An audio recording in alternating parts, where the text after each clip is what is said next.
UG net को qualified किया है। नेट क्वालिफाइड करना कोई आसान बात नहीं है, लेकिन बिल्कुल उनको आंखों से दिखता नहीं है। और मतलब किस तरह से इनके पेरेंट्स और इनके भाभी, सबसे इनके पेरेंट्स, भाभी, भाई भाई उनको सबको सलूट है कि इतना ज़बरदस्त तरीके से इसको मोटिवेट करके और इनके यूजी नेट क्वालिफाइड किया। तो सबको देखा है कि जो मुस्लिम लीडर साहबान होते हैं, भारत माता की जय नहीं बोलते हैं। क्या भारत माता की जय बोलना अनिवार्य है, बोलना चाहिए? अगर बोलना चाहिए तो फिर वो क्यों नहीं बोलते? देखिए, वतन से मोहब्बत, जैसे कि मैं अपना रिलीजियस, इमाम हुसैन कहते हैं कि वतन से मोहब्बत अपने ईमान की निशानी है। ठीक है, मैंने जब इतना कोड याद किया, इसका मतलब हर इंसान अपनी वतन से भारत माता की जय, इसमें कोई प्रॉब्लम ही नहीं है।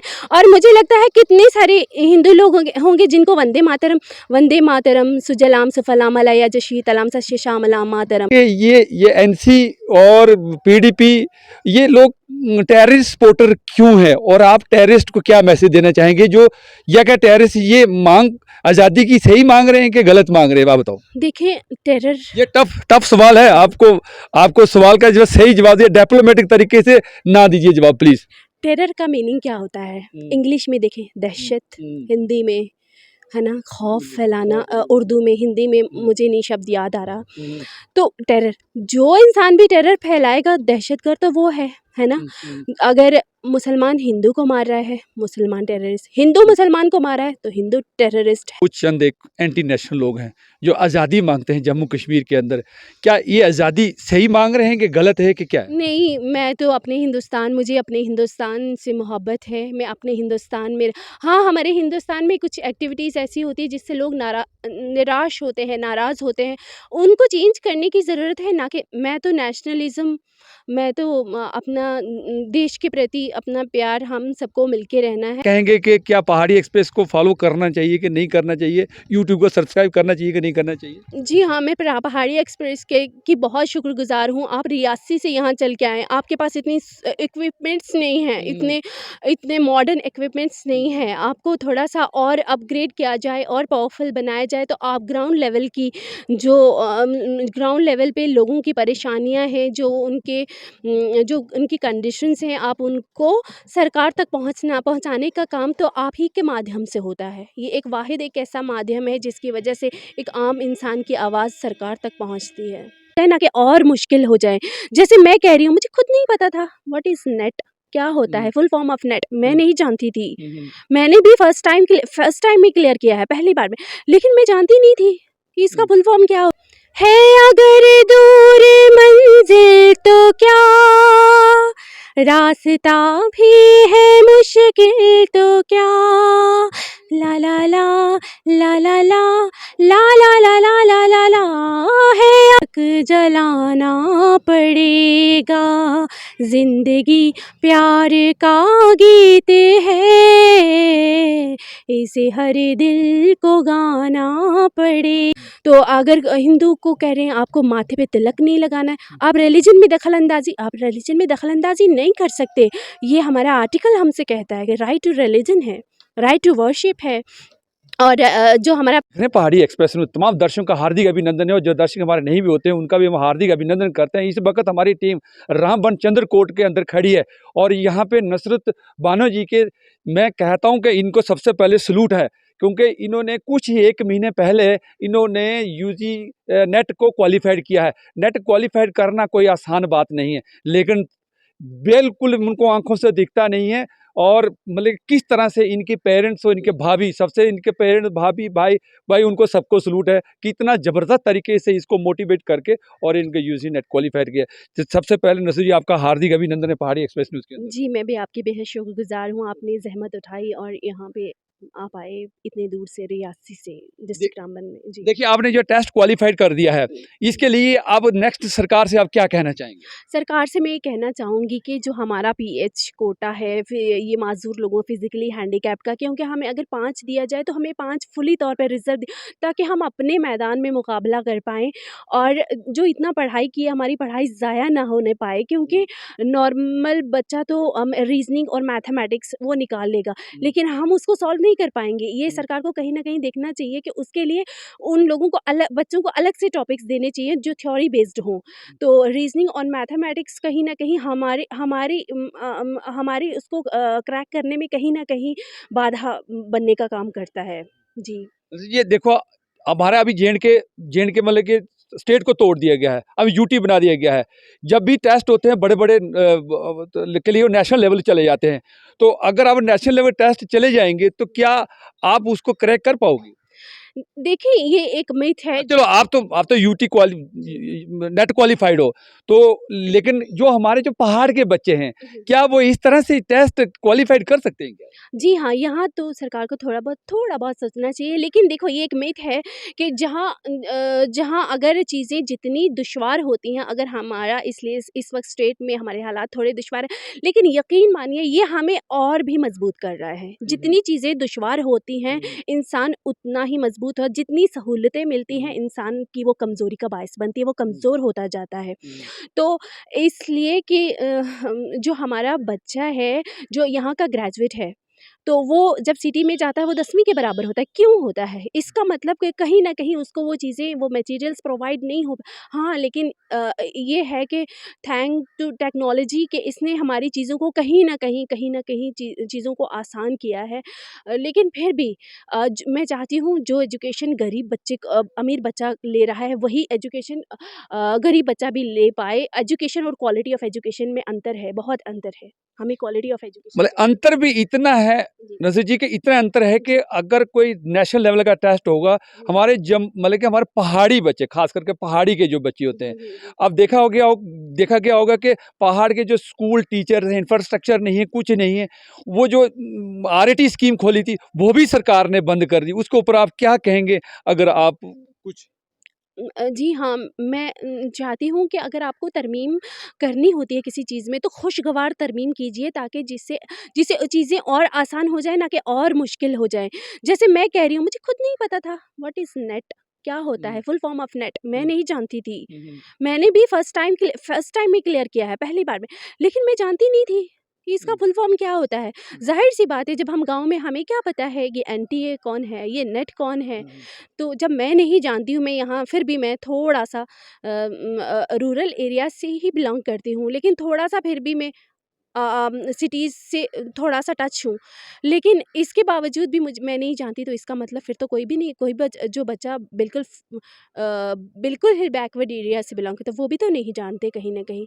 तो कहीं न कहीं हमारे यहाँ सहूलियत की बहुत ज़्यादा कमी है।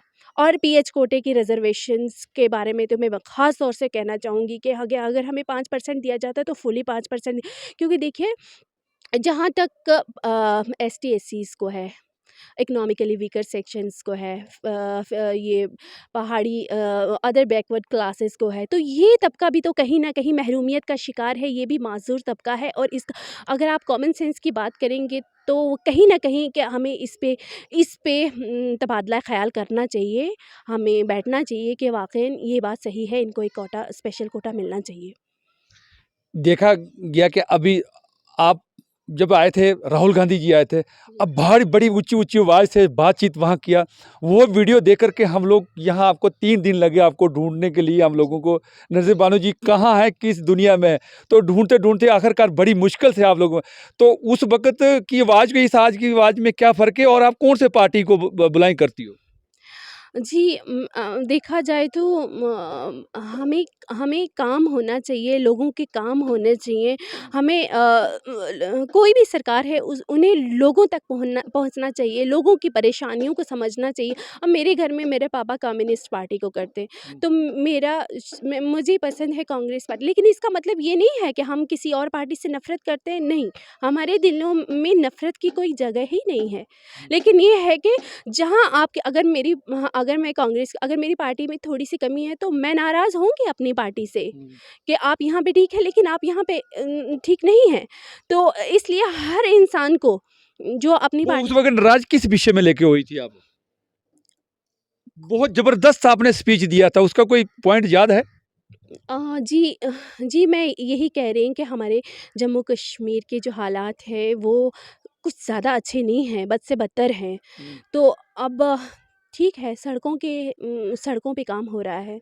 मैं नहीं कहूँगी कि कोई भी पार्टी है कि वो अच्छा काम नहीं करती है, बुरा काम नहीं, लेकिन बेरोज़गारी इतनी है, जब लोग खाएँगे ही नहीं, पेट में खाएँगे नहीं, तो वो रोडों पे चलेंगे कैसे? मेन तो रोज़ी-रोटी का मसला है ना।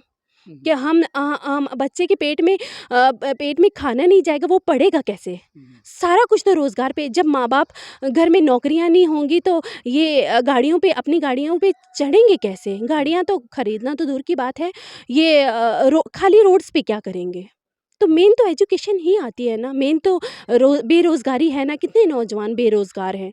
इवन मैं खुद हूँ। हुँ। क्योंकि देखिए ना आपने 33 ईयर हो गया है, तो जी, अभी तक तो मतलब अभी तक भी हम उम्मीद है क्या कि आगे हम मिलेगा कुछ? हम सोच रहे हैं हमने कब जॉब करना है, क्या उसके बाद आगे कुछ करना है, लाइफ़ के और भी बहुत सारे मसाइल होते हैं। क्या वो हम हल पाए जब हम नौकरी ही नहीं पकड़ पाएँगे तो हम लाइफ़ के बाकी और सारे मसाइल्स कैसे अपने बाकी और सारे मसाइल कैसे हल कर पाएँगे? नहीं कर पाएँगे। 33 इयर्स मैं हो गई हूँ इस वक़्त, तो मैं तो पढ़ाई के अलावा कुछ और सोच ही नहीं, कहाँ से सोचना है जब रोज़गार ही नहीं है तो फिर आगे का क्या सोचेंगे? आगे का तो सवाल ही नहीं पैदा होता है। इसके लिए अभी नेक्स्ट में क्या क्या करने वाले हो आप? कौन-सी पार्टी को सपोर्ट करोगे आप बताओ? कौन-सी पार्टी अब इलेक्शन आने वाला है, तो कौन-सी पार्टी को आप दोगे? आप कांग्रेस कि या कोई और भी है देखिए, ये ऑप्शन? चीज़ मैं नहीं कह सकती हूँ इसमें कुछ, लेकिन मैं सिर्फ़ ये कह कोई भी सरकार आती है, लेकिन ये कोई भी सरकार आती है, आप प्लीज़ रोज़गार पे काम कीजिए, एजुकेशन पे काम कीजिए और लोगों के मसाइल को, लोगों की परेशानियों को ग्राउंड लेवल पे जाके देखिए। कहीं न कहीं उनके हकूक़ हमारी हुकूमतों में हम ये सवाल करते हैं, आपकी हुकूमतों में हमारे हकूक़ कहाँ हैं? आपकी हुकूमतों में हमारे हकूक़ कहाँ हैं, हमें बताइए। क्योंकि कहीं न कहीं देखिए, सबसे पहले संविधान आता है, हम संविधान की इज़्ज़त करते हैं। उसके बाद लेजिस्लेटिव, एग्ज़ीक्यूटिव, जुडिशरी आती है जिनके पास पावर्स हैं, ठीक है ना? और उसके बाद ह्यूमन राइट्स भी तो है ना, जहाँ-जहाँ ह्यूमन राइट्स वायलेट हो रहे हैं, ह्यूमन राइट्स को खंडित किया जाएगा तो वहाँ तो हम तो कहेंगे कि हमारा संविधान बड़ा है। हम तो फिर पार्टीज़ को तो सपोर्ट नहीं करेंगे, हम तो कॉन्स्टिट्यूशन पे बिलीव करते हैं ना। हुँ। मैंने सुना था कि आप गाना भी गाती हो, जी, हाँ। तो कौन-सा गाना गाती हो? कहाँ रियली किसी स्टूडियो में गाया है कि जहाँ ऐसे ही घर में ही गाते हो, क्या है? देखिए, मैं लोकल एरिया से बिलॉन्ग करती हूँ। मैंने सिंगिंग टीचिंग नहीं ली है। हुँ, जैसे कि आपको पता है, हम बहुत ही डिस्ट्रिक्ट रामबन बहुत ही छोटा-सा एरिया है। यहाँ हुँ, तो इंस्टीट्यूशंस ही नहीं हैं। मैं बाहर सिंगिंग कोचिंग्स कोई किसी एक्सपर्ट से मैंने सीखा नहीं है। हुँ, तो बस जो भी है वो अपना ही गाती हूँ, अपने से ही गाती हूँ, मोबाइल पे सुन लेती हूँ। हुँ। जी हाँ। तो क्या गुनगुनाओगे अभी? जी हाँ, मैं अपनी पहाड़ी बेटियों के लिए एक मोटिवेशन सॉन्ग जो लता मंगेशकर जी हुँ, का है, वो हुँ। थोड़ा-सा गुनगुनाना चाहूँगी। है अगर दूर मंजिल तो क्या, रास्ता भी है मुश्किल तो क्या, ला ला ला ला ला ला ला ला ला ला ला ला ला, है अगर दूर मंजिल तो क्या, रास्ता भी है मुश्किल तो क्या, रात तारों भरी ना मिले तो मन का दीपक जलाना पड़ेगा, जिंदगी प्यार का गीत है, इसे हर दिल को गाना पड़ेगा, जिंदगी गम का सागर भी है, हंस के उस पार जाना पड़ेगा। जी। बहुत शुक्रिया। जो हमारे लोकल पहाड़ी सिंगर हैं, कौन से सिंगर को आप जानते हो और इस वक़्त आपके माइंड में कौन-सा सिंगर इस वक़्त अच्छा गाना गा रहा है और क्या उसका कोई गुण उनके गाने से कोई गुनगुनाओगे? जी हाँ, हमारे यहाँ लोकल सिंगर्स बहुत अच्छे उभर के आ रहे हैं। जैसे रौनक ठाकुर है, ज़िया है और ये अपना खजूर सिंह है जो हम मेरे एरिया से बिलॉन्ग करते हैं। एक हैं, मैं उनका नाम नहीं जानती लेकिन उनका ये गाना है, राजियां दे राज बदले, बदले ना मीन सराज। हुँ, तो ये काफ़ी मुझे बेहद खुशी होती है कि हमारे एरिया में काफ़ी टैलेंट है। हुँ, उसमें से एक का गाना मैं गाना चाहूँगी, थोड़ा-सा हुँ, गुनगुनाना हुँ। चाहूँगी, क्या है? अग बलदी ते धुआं चलदा, बाबू वाह, वाह! रामा दिल दिल वाह, क्या दिल बात है! डरदा, हो खड़ी उठ सो बाग दे डीसी आना ओ, खड़ी उठ सोत दे पसारे बाग दे डीसी आना ओ। एक डोगरी सॉन्ग है। पल्ला छपाइया डोगरिया रस लिया तारा हो तेरी सौ रस लिया तारा हो तेरा बड़ा मंदा लगदा हो रस लिया तारा तेरा बड़ा मंदा लगदा। चलिए लास्ट में एक सवाल हम रह गया था, वो पूछ लेते हैं। हमें, आप तो बोलते हैं कांग्रेस सपोर्टर हो आप, कांग्रेस में देखा गया है कि वो आज तक 60 साल से, हमने थोड़े से कानून को ज़्यादा तो नहीं पढ़ा, कुछ 60 साल के जो नई पार्टी है, जो अभी रूलिंग पार्टी है, इन्होंने काफ़ी सारे रूल को रद्द किया है। शायद आपको कोई जानकारी है इसके बारे में? किन के रूल्स को रद्द? बहुत सारे रूल थे जो इन्होंने रद्द किया रूलिंग पार्टी में। चलो आपको जानकारी नहीं है जो और आजकल की रूलिंग हाँ, आजकल की रूलिंग पार्टी है, क्योंकि ये कह रहे थे, बल्कि जनता ये कहती है, जैसे आप कांग्रेस का नाम लेते हैं तो बोला यार छोड़ो, हमारा जो चैनल को भी प्रॉब्लम हो जाती है, लोग देखते नहीं, हम जब कांग्रेस के नाम का वीडियो डालते हैं। इतनी नफरत कांग्रेस से क्यों है? क्या कारण है कि ये क्या मुस्लिम फेवरेट पार्टी है, हिंदू विरोधी है, या इसके ऊपर क्या कहेंगे? नहीं, ऐसी बात नहीं है। अगर कोई भी पार्टी अगर धर्म को लेके बात करेगी तो हम तो किसी भी पार्टी का साइड नहीं देंगे। और बीजेपी में भी ऐसे लोग होंगे जो हिंदू मुस्लिम इत्तेफाक रखते हैं, और कांग्रेस में भी ऐसे लोग होंगे जो हिंदू मुस्लिम इत्तेहाद की बात करते हैं। तो इसमें हाँ, लेकिन जो काम गलत होगा, जहाँ पब्लिक नाराज़ होगी, जहाँ ह्यूमन राइट्स को वायलेट किया जाएगा, तो देखिए जहाँ ह्यूमन राइट्स को जहाँ जिस माशरे में लोगों के हकूक़ को दबाया जाता है, तो फिर आप कहते हैं बगावत क्यों होती है? देखो, जहाँ ह्यूमन राइट्स को वायलेट किया जाएगा, वहाँ से बगावत होती है। अगर मैं देख रही थी, हिस्ट्री में देख रही थी कि अंग्रेज़ों ने एक ऐसा कानून लाया था कि तिलक नहीं लगाना है। सरदार जी को कहा था कि पगड़ी नहीं पहनना है, मुस्लिम को कहा था तो दाढ़ी, तो वायलेशन तो होगा ना। जब आप किसी के धार्मिक जो हमारा राइट और रिलीजन है, जब आप उसको वायलेट करेंगे, आप कहेंगे कि पर्दा नहीं करना है, तो इसका मतलब आप रिलीजन में दखल अंदाजी कर रहे हैं ना। तो अगर हिंदू को कह रहे हैं आपको माथे पे तिलक नहीं लगाना है, आप रिलीजन में दखल अंदाजी नहीं कर सकते। ये हमारा आर्टिकल हमसे कहता है कि राइट टू रिलीजन है, राइट टू वर्शिप है। और जो हमारा प्रीएम्बल है, ये कहता है हमें थॉट्स, एक्सप्रेशंस, हमारा justice, political, economic justice, social justice, ये हमारे हक हैं और ये हमें मिलने चाहिए। और जहाँ ह्यूमन वायलेट्स होंगे, तो फिर अगर लोगों के हकूक़ों को दबाया जाएगा, तो फिर कहीं न कहीं वायलेशन तो होगा। हमें संविधान को लेके चलना है। जैसे जी आपके में से सवाल ये रहेगा कि ऑलमोस्ट देखा है कि जो मुस्लिम लीडर साहबान होते हैं, भारत माता की जय नहीं बोलते हैं। क्या भारत माता की जय बोलना अनिवार्य है, बोलना चाहिए? या अगर बोलना चाहिए तो फिर वो क्यों नहीं बोलते? देखिए, वतन से मोहब्बत, जैसे कि मैं अपना रिलीजियस, इमाम हुसैन कहते हैं कि वतन से मोहब्बत अपने ईमान की निशानी है। ठीक है? मैंने जब इतना कोड याद किया, इसका मतलब हर इंसान अपनी वतन से भारत माता की जय, इसमें कोई प्रॉब्लम ही नहीं है। और मुझे लगता है कितने सारे हिंदू लोग होंगे जिनको वंदे मातरम, सुजलाम सुफलाम अलैया जशीतलाम सश्यामलाम मातरम, सुब्रजोत्सनहुम फुलकितयामनि पुल्यकुसुम तदरम दल शोभिनी सुहासनी सुमधुर भाषणी सुखदाम वरदाम मातरम, वंदे मातरम। तो ये देखो, ये चीज़ें क्लियर हो जाती हैं। मुझे लगता है कि जो कह रहा है कि मुस्लिम ऐसा है, मुस्लिम ऐसा नहीं ये है। नफरत क्यों फैलाते हैं? ये देखो, नफरत फैलाते पार्टी और कांग्रेस पार्टी 46 के 45 में चला गया, बैक चला गया। तो ऐसे नेता वहाँ पे आए, तो उन नेता के लिए क्या कहेंगे कि उनको बाहर का रास्ता दिखाना चाहिए राहुल गांधी जी को, कि या उनको साथ लेके चलेंगे, डुबाएंगे, जीरो में आने जाएंगे क्या? नहीं, कोई भी पार्टीज़ है, अपनी पार्टीज़ के वर्कर्स को चेक करते रहिए, कहाँ पे कौन-सा वर्कर, ग्राउंड लेवल तक भी कौन-सा वर्कर, किस पार्टी का वर्कर वायलेट कर रहा है। और धर्म, कोई भी है, कोई भी पार्टी इसको वायलेट किया है, हमें उसके खिलाफ वो होना चाहिए, क्योंकि हम किसी भी कीमत पे हम ये नहीं चाहते, क्योंकि हज़रत मोहम्मद मुस्तफ़ा सल्लल्लाहु अलैहि वसल्लम फरमाते थे कि इस हिंदुस्तान से मुझे खुशबू वफ़ा आती है।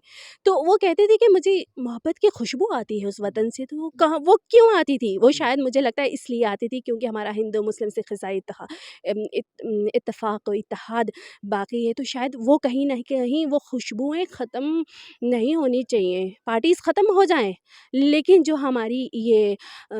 हमारे वतन की एक पहचान है, एक गुलदस्ता है हमारा हिंदू मुसलमान सिख ईसाई का, वो बिखरना नहीं चाहिए। ये बिखर गया तो फिर हमारा मुल्क बिखर के रह जाएगा, फिर हम तरक्की याफ़्ता मुल्कों में नहीं आते हैं।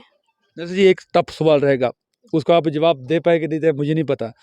आप देखिएगा कि जम्मू कश्मीर के अंदर जो भी पार्टियां हैं, पीडीपी हो, एनसी हो गया, कांग्रेस, चलो कांग्रेस तो खैर गिनती नहीं है इसके अंदर, बीजेपी। आप देखिएगा कि ये एनसी और पीडीपी, ये लोग टेररिस्ट सपोर्टर क्यों हैं, और आप टेररिस्ट को क्या मैसेज देना चाहेंगे, जो या क्या टेररिस्ट ये मांग आज़ादी की सही मांग रहे हैं कि गलत मांग रहे हैं, आप बताओ। देखिए, टेरर ये टफ सवाल है, आपको सवाल का जो सही जवाब दिया, डिप्लोमेटिक तरीके से ना दीजिए जवाब प्लीज। टेरर का मीनिंग क्या होता है? इंग्लिश में देखें दहशत, हिंदी में है ना खौफ फैलाना, उर्दू में, हिंदी में मुझे नहीं शब्द याद आ रहा। तो टेरर, जो इंसान भी टेरर फैलाएगा दहशतगर्द तो वो है ना? अगर मुसलमान हिंदू को मार रहा है, मुसलमान टेररिस्ट, हिंदू मुसलमान को मार रहा है तो हिंदू टेररिस्ट, है ना? तो अब ये अभी तक पॉलिटिकल पार्टीज़ कोई भी उन्होंने इस चीज़ को कन्फेस नहीं किया है कि हम टेररिस्ट को सपोर्ट करते हैं।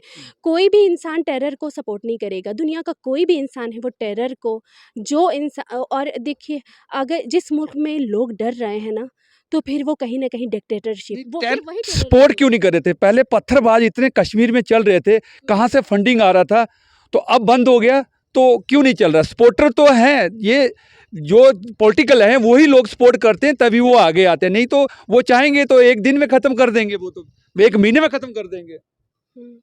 इस चीज़ में मैं तो ज़्यादा नहीं जानती हूँ, लेकिन ये है कि मैं अपने कश्मीरी भाइयों से इतना कहना चाहूँगी कि मेरे कश्मीरी भाई बहुत इंटेलिजेंट हैं, बहुत इंटेलिजेंट हैं। अगर वो चाहें ना, हमारी सरकार का निज़ाम बदलना है हमें, तो हमें पढ़ लिख के, तालीम याफ़्ता होके और अपने लिटरेसी रेट को बढ़ा के और हमारे रास्ते खोले जाएँ। हमें सरकार से कि जम्मू कश्मीर के रास्तों को तंग नहीं किया जाए, क्योंकि अगर हमारे रास्ते तंग हो जाएँगे तो हम परवाज़ नहीं कर पाएँगे। लेकिन ऐसा नहीं है कि हम परवाज़ नहीं कर पाएँगे, हम कमज़ोर पड़ जाएँगे। हम कमज़ोर कभी भी नहीं पड़ेंगे। मुश्किलें जितने, वो कहते हैं ना, गालिब कहते थे कि मुश्किलें इतनी पड़ी मुझ पर पे कि आसा हो गई, कि जितना हमें रंज सितम हम पे डाला जाएगा, हमारे हौसले उतने बुलंद होते जाएंगे। हमारी मुश्किलें बढ़ भी जाएं तो हमारे हौसलों में कमी नहीं आएगी। ये जो लोग, कुछ चंद एक एंटी नेशनल लोग हैं जो आज़ादी मांगते हैं जम्मू कश्मीर के अंदर, क्या ये आज़ादी सही मांग रहे हैं कि गलत है कि क्या है? नहीं, मैं तो मुझे अपने हिंदुस्तान से मोहब्बत है। मैं अपने हिंदुस्तान में, हाँ, हमारे हिंदुस्तान में कुछ एक्टिविटीज़ ऐसी होती हैं जिससे लोग निराश होते हैं, नाराज़ होते हैं। उनको चेंज करने की ज़रूरत है, ना कि मैं तो अपना देश के प्रति अपना प्यार, हम सबको मिलके रहना है, कहीं भी कुछ भी नहीं है, ठीक है? हर मुल्क के अपने-अपने मसाइल हो रहे हैं। अपने-अपने मुल्क को हिंदू, मुस्लिम, सिख, ईसाई इत्तेहाद के साथ और हर स्टेट के साथ इंसाफ हो, हर स्टेट के साथ। जो उसका असल रुतबा है, जो उसका रूप है, वो उसको दिया जाए, वो उसकी पावर्स उसको दी जाएँ, ताकि उस स्टेट के लोग उभर के सामने आएँ और अपने मुल्क की तरक्की के लिए काम करें। तो इंशाअल्लाह हमारा हिंदुस्तान फिर से वही बन जाएगा, सोने की चिड़िया, क्योंकि हमारे हिंदुस्तान को सोने की चिड़िया कहा जाता चलो था।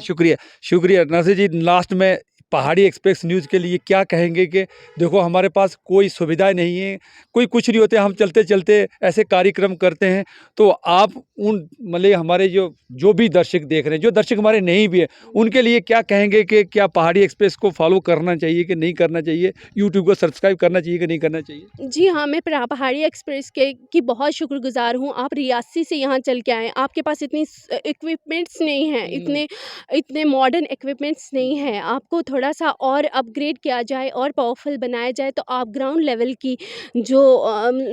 लेवल पे लोगों की परेशानियाँ हैं, जो जो उनकी कंडीशंस हैं, आप उनको सरकार तक पहुँचाने का काम तो आप ही के माध्यम से होता है। ये एक वाहिद एक ऐसा माध्यम है जिसकी वजह से एक आम इंसान की आवाज़ सरकार तक पहुँचती है। चलिए शुक्रिया। मैं तो कहूँगा कि रियली बिल्कुल सही बात बोला उन्होंने कि इतना इक्विपमेंट पहाड़ी क्योंकि ना तो हमें ऐड से आता है, ना हम किसी से कुछ ऐसा कोई डोनेशन की कलेक्शन करते हैं। हमारे पास जो भी इक्विपमेंट्स हैं ये हमारे पर्सनल खरीदे हुए। इनकी अपील अगर मैं कहूँगा कि मैं तो सबसे पहले तो कैमरामैन को, इनके भाभी जी को प्रणाम करता हूँ, नमन करता हूँ, जिन्होंने मतलब कि इतना इक्विपमेंट्स को लेकर के हम लोगों को इतनी प्रॉब्लम आई कि लाइव भी प्रॉब्लम आई थी और यहाँ भी प्रॉब्लम आई। हमने 2-2 बार वीडियो बनाना क्योंकि हमारे पास कैमरामैन नहीं थे, तो को कैमरामैन ना होने की वजह से फाइनेंशियली प्रॉब्लम। अब फाइनेंशियली प्रॉब्लम के लिए नज़र जी ने अपील कर दिया है कि आप सपोर्ट करें। सपोर्ट सिर्फ इतना ही करें कि चैनल को फॉलो कर दें और यूट्यूब को सब्सक्राइब कर दें, बस इतना ही है। मैं फिर से मैं बोलता हूँ नज़र जी का मेरे पास कोई शब्द नहीं है इनके साथ बोलने, क्योंकि इन्होंने हर फील्ड में हमने इनके सवाल पूछे और हर सवाल का इन्होंने बड़ी बेताबी से जवाब दिया है। और कोई ऐसा सवाल मैंने अगर रह गया होगा तो दर्शक इसके अंदर कमेंट बॉक्स के अंदर लिख सकते हैं और नेक्स्ट टाइम मैं वो सारे सवाल लिख करके और फिर हम इनके साथ फिर नेक्स्ट वीडियो के साथ मिलेंगे। मैं कैमरामैन के साथ इनकी भाभी जो कैमरामैन का कार्यक्रम कर रही थी, मैं उनको सलूट के साथ और नजरुल जी को सलामा करके बात सलाम करते और आदाब करते हुए अभी पे पहाड़ी एक्सप्रेस को दें इजाज़त। नमस्कार, जय हिंद।